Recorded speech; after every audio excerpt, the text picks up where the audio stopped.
Hey everyone, so on this episode of Make It with Calvin, we're going to be building the, sadly they are no longer around anymore, Boulder Valley Models number 512, the 16-foot open coach kit.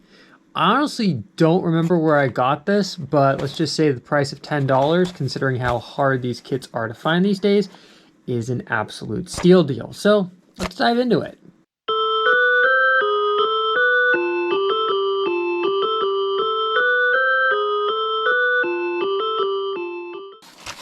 So for the purposes of filming this, I have the instructions off to the side, and you will notice the kit is primarily made up of these resin castings. And one thing that is very important when you are working with resin castings is to clean them off properly. So I went ahead and off camera, I cleaned these off with some soapy water and let them out to dry so they don't have any mold release on them, which pretty much means paint will not stick to it. Now, being I don't have a proper paint setup, I'm going to do this outside, but what I'm thinking is for the base coat, we're going to use my all-time favorite, which is Rustoleum Filler Primer, and I personally prefer kind of more of a reddish brown color for my wood items, so I am probably going to hit them with some of the rusty metal primer. And then we'll do, as I've shown before in the past, the Hunterline washes to kind of bring the coloring out, but we'll do that later on. I might just stick with the gray initially and then hit it with the other stuff. I still haven't fully decided yet.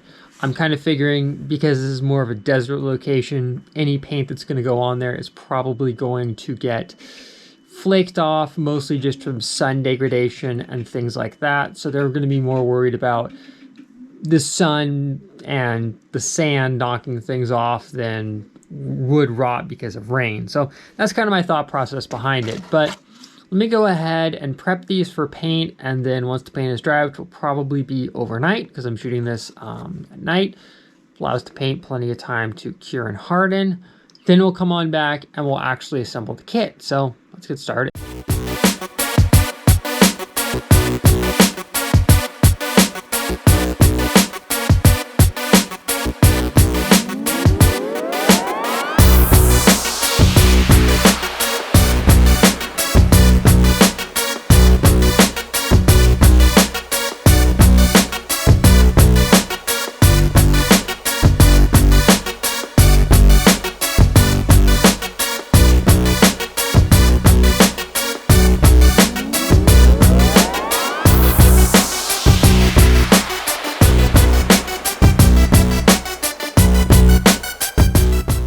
Okay, so it's the next morning and it's time to put everything together. Obviously, you can tell the parts have been painted in the gray primer.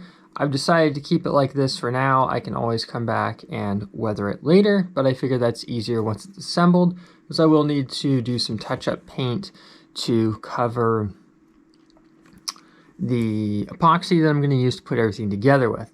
So from here on out, I think I'm going to switch on over to a time-lapse setup, because that's going to work better, and we'll go from there.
Alright, so here's where we're at with the project. Obviously, I got the body glued onto the underframe. I've got the queen post, which is what the truss rods underneath will mount to, and I also have the coupler mounts done on the ends. I also went ahead and colored up the benches that'll sit inside, and also did the little steps that go on the side as well. Now, I'm going to stop the video here, and we'll continue it in part 2, where we're going to work on a roof, installing the benches, painting it, weathering it, putting couplers and trucks on it. The main reason why I'm stopping the video here is because I need to go ahead and order up the trucks and the couplers, which I completely forgot to do. I also need some more for a few other projects. So I figure now makes a good stopping point. I am thinking, if I can find it, somewhere around here is an airbrush. I am thinking about maybe actually airbrushing the Hunterline stain onto here instead of brushing it and seeing how that goes. But overall, I'm actually really impressed with how this project is turning out. Sure, it might not be perfect, but you know what? This is narrow gauge railroading. Everything was done on a budget, and it was cut to fit, paint to match, and pray it held together until you got to the other end of the line. But I have to say, I think this is going to be a really cool addition to the layout. One other thing I have debated doing is making one half of this into more of a baggage area, so there's some sacks and things like that sitting there, and the other part has people sitting in it. But we'll get around to that when we get around to that, which also reminds me I need to look for some figures that are going to ride in this. So I hope you guys enjoyed this, and I'll see you here next time on Make It With Calvin with part 2 of this, and, you know, got some more model train stuff in the works. So see you guys later.